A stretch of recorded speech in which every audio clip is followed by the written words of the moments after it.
प्यारी साथ संगत जी, आज गुरु रामदास जी का प्रकाश पर्व है। गुरु रामदास जी सिखों के चौथे गुरु थे। श्री गुरु रामदास साहिब जी का जन्म कार्तिक वदी 2 विक्रमी संवत 1591 यानी 24 सितंबर सन 1534 को पिता हरदास जी तथा माता दया जी के घर लाहौर, जो कि अब पाकिस्तान की चूना मंडी में हुआ था। बचपन से रामदास जी को भाई जेठा जी के नाम से बुलाया जाता था। उनकी छोटी सी उम्र में ही उनके माता पिता का स्वर्गवास हो गया। इसके बाद बालक जेठा अपने नाना नानी के पास बासरके गांव में आकर रहने लगे। कम उम्र में ही आपने जीविकोपार्जन प्रारंभ कर दिया था। कुछ सत्संगी लोगों के साथ बचपन में ही आपने गुरु अमरदास जी के दर्शन किए और उनकी सेवा में पहुँचे। आपकी सेवा से प्रसन्न होकर गुरु अमरदास जी ने अपनी बेटी भानी जी का विवाह भाई जेठा जी से करने का निर्णय लिया। आपका विवाह होने के बाद आप गुरु अमरदास जी की सेवा जमाई बनकर ना करते हुए एक सिख की तरह तन मन से करते रहें। गुरु अमरदास जी जानते थे कि जेठा जी गुरुगद्दी के लायक हैं, पर गुरु मर्यादा को ध्यान में रखते हुए उन्होंने रामदास जी की परीक्षा भी ली। उन्होंने अपने दोनों जमाइयों को थड़ा बनाने का हुक्म दिया।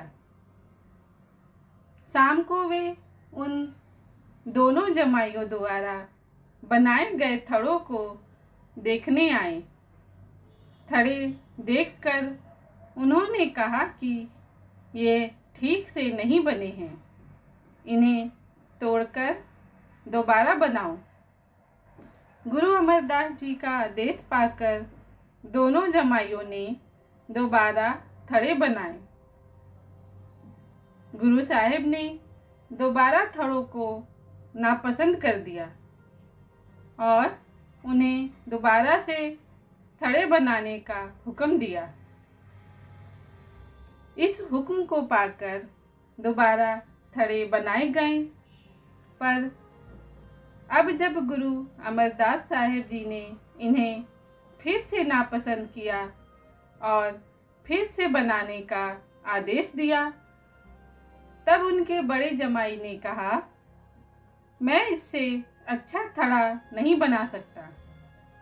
पर भाई जेठा जी ने गुरु अमरदास जी का हुक्म मानते हुए दोबारा थड़ा बनाना शुरू किया। यहाँ से ये सिद्ध हो गया कि भाई जेठा जी ही गुरुगद्दी के लायक हैं।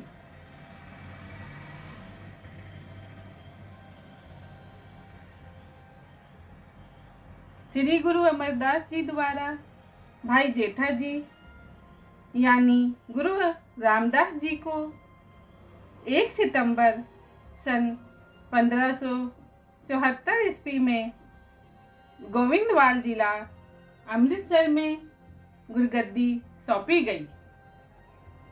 16वीं शताब्दी में सिखों के चौथे गुरु रामदास जी ने एक तालाब यानी सरोवर के किनारे डेरा डाला, जिसके पानी में अद्भुत शक्ति थी। इसी कारण इस शहर का नाम अमृतसर यानी अमृत का सरोवर पड़ा। गुरु रामदास जी के पुत्र ने तालाब के मध्य एक मंदिर का निर्माण किया, जो आज अमृतसर स्वर्ण मंदिर के नाम से जाना जाता है। उन्होंने अपने कार्यकाल के दौरान 30 रागों में 638 भजनों का लेखन कार्य किया था और धार्मिक यात्रा के प्रचलन को बढ़ावा दिया था। गुरु रामदास जी ने अपने सबसे छोटे बेटे गुरु अर्जन देव जी को 5वें नानक की उपाधि सौंपकर 1 सितंबर 1581 को दुनिया को अलविदा कह दिया था। कार्तिक वदी यानी कृष्ण पक्ष में उनके जन्म दिवस पर प्रकाश पर्व मनाया जाता है, जिसे गुरु पर्व भी कहा जाता है। साथ संगत जी, आपको ये साखी कैसी लगी, आप मुझे ज़रूर बताइएगा। धन्यवाद।